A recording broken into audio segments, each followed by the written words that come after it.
कुछ बहुत अभूतपूर्व होने की महत्वाकांक्षा कभी कभी आपको लेके डूब भी जाती है। आज कुछ ऐसा ही हुआ ऑस्ट्रेलिया वर्सेस नीदरलैंड के मैच में। मतलब मैं और थापा दोनों ही, आज मेरा थापा इतने गम में चला गया कि उसने कहा आज मैं आऊँगा ही नहीं।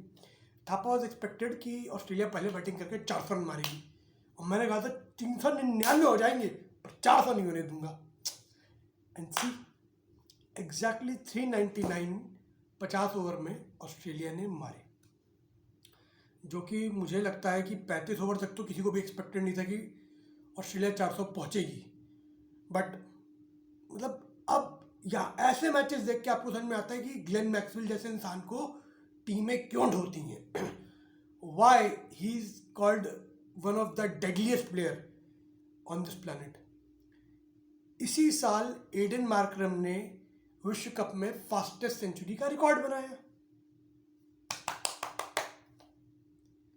और 15 मैच बाद ग्लेन मैक्सवेल ने 9 बॉलों के मार्जिन से उस रिकॉर्ड को ध्वस्त कर दिया। आपको यह समझ में नहीं आएगा जब आप ऑस्ट्रेलिया से न्यूजीलैंड के आज के मैच का रिप्ले देखोगे कि आप बॉल देख रहे हो या रिप्ले देख रहे हो। ऑलमोस्ट हर गेंद अगले बंदे ने शेयर ब्रिलियंस के साथ बाउंड्री बाहर पहुंचाई और जो रिवर्स हिट मारता है वो, मतलब मुझे नहीं लगता पूरी दुनिया में उससे बेहतर कोई मारता है। मुझे उसका एक स्टेटमेंट आज भी याद है कि उसने कहा था कि लोगों को ये दिखता है कि मैं पहली गेंद पे आके सो कॉल्ड स्विच हिट मार देता हूँ, पर लोगों को ये नहीं दिखता कि उस एक गेंद को मारने के लिए मैं 1000 गेंद प्रैक्टिस करता हूँ। तो आज का man of the match Glenn Maxwell, कोई डाउट भी नहीं था इसमें।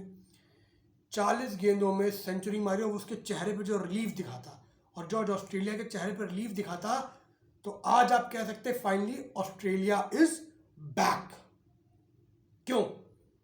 ऑस्ट्रेलिया जीती नीदरलैंड से, सबको पता था, पर ऑस्ट्रेलिया आज जीती नहीं। आज उसने पहले 399 रन बनाए, उसके बाद इनको 91 पे ऑल आउट कर दिया। 300 प्लस रन के मार्जिन से जीती। ध्यान दीजिए ये उतना मार्जिन है जितना अब तक इंडिया ने इस पूरे वर्ल्ड कप में एक बार भी नहीं बनाया है, क्योंकि सामने वाली कोई टीम उतना बना ही नहीं पाई। पर 300 रन आप एक मैच में बनाते हो, उन्होंने उतने के मार्जिन से आपको मैच हरा दिया। और मेरी दूसरे नंबर की फेवरेट टीम, टेंशन मत लो, तुम लड़े पर तुम्हारी कोई गलती नहीं है। आज अचानक से ऐसा लगा, जो आखिरी गेंद के 5 विकेट हैं उनमें बैटिंग करने का उनको किसी ने कह दिया कि यार तुम अपनी गर्लफ्रेंड को बता के नहीं आया अभी कि मैं बैटिंग करने जा रहा हूँ। वो सब बोले शिट। वो जितनी देर में दौड़ के वापस आके मैसेज करते अपनी गर्लफ्रेंड को कि मैं अभी बैटिंग कर रहा हूँ, वापस आके तुम्हें कॉल करता हूँ, उतनी देर में उनके 5 या 6 रन में उनके सारे के सारे विकेट साफ हो गए। From 84 to 91 5 wicket gone. तो बहुत कुछ है नहीं। Congratulations to Australia.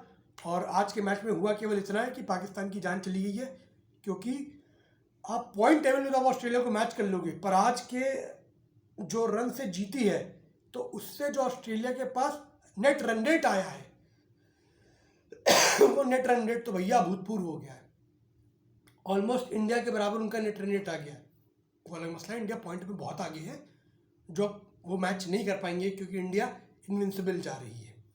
बट ये हो गया कि जो नंबर 4 की रेस चल रही थी, जो बाकी टीमें आने की सोच रही थी, जैसे फॉर एग्जांपल मान लो पाकिस्तान है, आउटलायर में अफगानिस्तान है, तो भैया अब रन रेट के मामले में आप ऑस्ट्रेलिया को छूना मुश्किल है। मैं नामुमकिन नहीं कह रहा, क्रिकेट है, विसंगतियों का खेल है, हो जाता है, पर मतलब हैट्स ऑफ। आज पूरी team, David Warner you beauty, आज उसने सचिन तेंदुलकर के 6 शतकों की, विश्व कप शतकों की बराबरी कर ली है।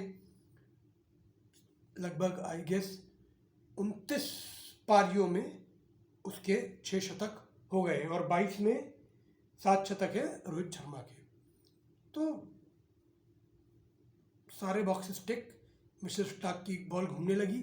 पर अब ये देखना है कि अब जो बड़ी टीम, देखिए हुआ क्या, ये विश्व कप का राउंड रॉबिन फॉर्मेट था। इसमें एक चीज़ बहुत क्लियर थी, बहुत क्लियर क्या थी कि 9 टीमें हैं, जिनमें से 6 टीमें बहुत मजबूत हैं, 10 टीमें, 10 में से 6 टीमें बहुत मजबूत हैं और 4 टीमें जिनको हम जानते थे, that is Sri Lanka, Afghanistan, Netherland and Bangladesh. तो ये था कि आप अगर इन 4 पे विन कर लेते हो तो आपको जो बाकी बचे आपके मैचेस है 5 मैचेस, उनमें से आप अगर 2 भी जीत जाओगे तो आप सेमीफाइनल्स के लिए एलिजिबल होते हो। अब दिक्कत उनके लिए है जिनके साथ टेबल टर्नर हो गया। नोटिस करने की बात यह, ऑस्ट्रेलिया अपने जो 2 मैच हारी है वो दोनों मैच बड़ी टीमों से हारी है, यानी कि उसका हनीमून पीरियड अभी भी सेफ है। जो 4 छोटी टीमों से निपटानी है वो अभी भी उसके सामने है एज इट इज, जो उसे अगले मैचेस में मिलेंगी। यानी वो यहाँ से मोमेंटम लेके जाएगा और जब उसे बड़ी टीम मिलेगी, फॉर एग्जांपल मान लीजिए पाकिस्तान जब उसे मिलेगी या जब उसे न्यूजीलैंड मिलेगी, तो वो वहाँ उन्हें डील कर सकते हैं मोमेंटम के ऊपर। पर पाकिस्तान जैसी टीम के साथ दिक्कत ये कि उन्होंने अपना हनीमून पीरियड तो पहले एंजॉय कर लिया और अब उनके मैचेस मैक्सिमम बड़ी टीमों के साथ हैं, तो थोड़े से चांसेस आपके फंसते हुए दिख रहा है। ऑस्ट्रेलियन नेट रन रेट में तो आपके साथ गुच्ची कर ही दी है। तो मुझे लगता है कि आज के मैच पे इससे ज़्यादा बात करने की कोई भी ज़रूरत है। और कल का है मैच इंटरेस्टिंग। कल का मैच इंटरेस्टिंग इस मामले में है कि कल का मैच है इंग्लैंड वर्सेस श्रीलंका। अब इंग्लैंड वर्सेस श्रीलंका का ये जो मैच है, इस मैच में इंग्लैंड को भी कुछ ऐसा ही करना होगा जैसा आज ऑस्ट्रेलिया ने किया, अगर इंग्लैंड अपना कमबैक करना चाहती है तो। क्योंकि आज हारने के बाद नीदरलैंड उससे नीचे चली गई 10 नंबर पे, वरना आज मैच से पहले तक 10वें पायदान पे इंग्लैंड काबिज थी। तो 10, क्योंकि पॉइंट उसके पास है, अभी ऊपर आने का चांस भी है, पर उसको एफर्ट बहुत ज़्यादा करना पड़ेगा। और यहाँ पे श्रीलंका के पास क्या है? श्रीलंका के पास है मजबूरी कि भैया अपने आप को प्रूव करो। मैच कहाँ है? मैच है बेंगलुरु में। बेंगलुरु में समझ रहे आप, मतलब कि भैया रन फीस्ट होनी है। अब इस रन फीस्ट में अगर तो बहुत कम चांसेस है, होगा ही होगा। इंग्लैंड जो आया है इस वर्ल्ड कप को अपनी बैटिंग के दम पे खेलने, उसकी बैटिंग अगर चल गई तो कोई बड़ी बात नहीं है। कल अगर उन्होंने पहले बैटिंग करी तो आपको 400 रन भी बोर्ड पे दिख जाए। और इंग्लैंड अगर टॉस जीतेगा तो पहले बैटिंग ही करना चाहेगा। रीज़न ये है कि आप पहले बैटिंग करिए, बड़ा स्कोर खड़ा करिए और ऐसे ही मार्जिन के साथ आप सामने वाली टीम को हराइए, जैसे कि आज ऑस्ट्रेलियन किया, ताकि आपका नेट रन रेट इम्प्रूव होके जाए। और जहाँ तक श्रीलंका की बात है, भैया तुमको तो बहुत बहुत बहुत बहुत बहुत ज़्यादा मेहनत करनी है, क्योंकि पॉइंट टेबल तो वर्ल्ड कप क्या है तो भगवान मालिक है, पर वर्ल्ड कप के अलावा तुमको जो चीज़ें देखनी है वो ये देखनी कि वर्ल्ड कप के बाद तुम्हारी टीम का कॉन्फ़िगरेशन क्या रहेगा। क्या इसी टीम के साथ तुम कंटिन्यू करना चाहोगे? अगर नहीं तो फिर क्या होगा? और अगर क्योंकि पथिराना है, वेलल आगे है, ये कोई ऐसी नहीं है कि आजकल होता क्या है, वन शॉट वंडर वाली चीज़ें बना दी गई हैं कि थोड़ा सा चले कह दिया।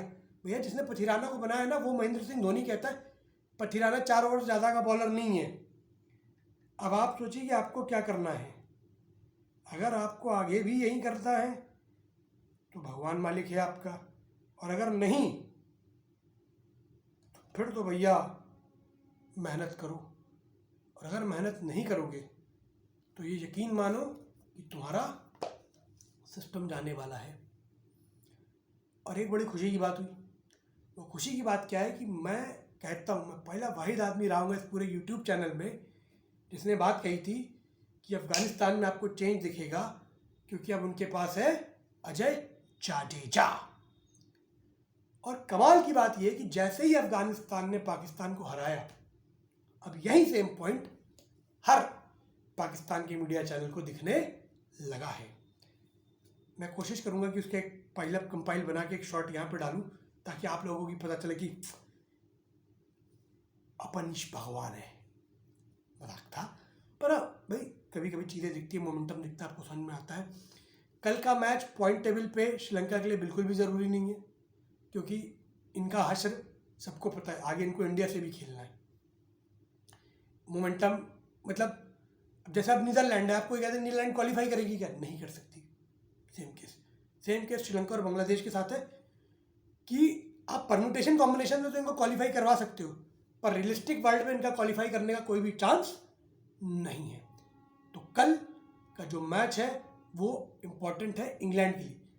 श्रीलंका के लिए इसमें केवल इतनी इंपॉर्टेंस है कि अब आपको मैच खेलना है अपनी इज्जत बचाने के लिए, और इंग्लैंड को मैच खेलना है अपने आप को इस विश्व कप में बचाने के लिए।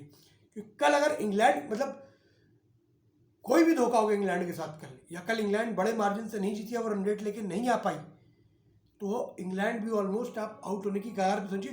क्योंकि आप पॉइंट तो ले आओगे पर नेट रन रेट कहाँ से लेके आओगे, क्योंकि आपके 1-2 तो अभी तक सेट बैठे हुए हैं। इंडिया बॉल ड्रॉप करने के मूड में दिख नहीं रहा है, क्योंकि अब इंडिया के जो 4 मैच बचे हैं, 5 मैच इंडिया के हो चुके हैं, इंडिया के बचे हैं 4 मैच, और 4 में से भी जो 2 मैच अभी उनके होने, वो एक होना है उनका श्रीलंका से और एक होना है उनका नीदरलैंड से, जो कि मैं प्रोबेबिलिटी में मान के चल रहा हूँ कि वो जीत लेंगे, प्रोबेबिलिटी। तो वो तो अपने 9 में से कम 7 मैच की गारंटी दिख रहा है जीतते हुए भाई। बाकी बचती है साउथ अफ्रीका, तो वो भी देख ली जाएगी। और इंग्लैंड को तो हम 29 तारीख को दफन करेंगे यहीं पे लखनऊ में। 10 विकेट से पहला तो तुमने यार हमें, बहुत दिल चला था हमारा, हारे नहीं थे, शर्मनाक हारे थे हम तुमसे, और हमने उस हार को कबूल किया था, और हमने कहा था वो तुम्हारा घर है, ये हमारा घर है, टाइम आएगा। अब आया है अपना टाइम। कल तो इंग्लैंड जैसे तैसे बच के निकल जाएगी, पर इंग्लैंड का असली इम्तहान होगा 29 तारीख को, जब वो आएगी हमारे और आपके अपने शहर लखनऊ में, और यहाँ पे इनको घेर के 2 पिच पे शमी लगा के, ऊपर से कोहली और विराट को छोड़ के को ऐसा कचरेंगे कि डिसाइड हो जाएगा कि इस वर्ल्ड कप में नया नहीं, 3 टाइम चैंपियंस INDIA। तो इसी होप के साथ मैं शो मिश्रा लेता हूँ आप सबसे इजाज़त। थैंक्स। शायद कल किसी ने हमारी बात सुन के एक सब्सक्राइब कर लिया, मर्जी आपकी सर, ये हमारा पैशन है, इसके लिए हम करते हैं और हम करते रहेंगे। See you, bye bye, good night.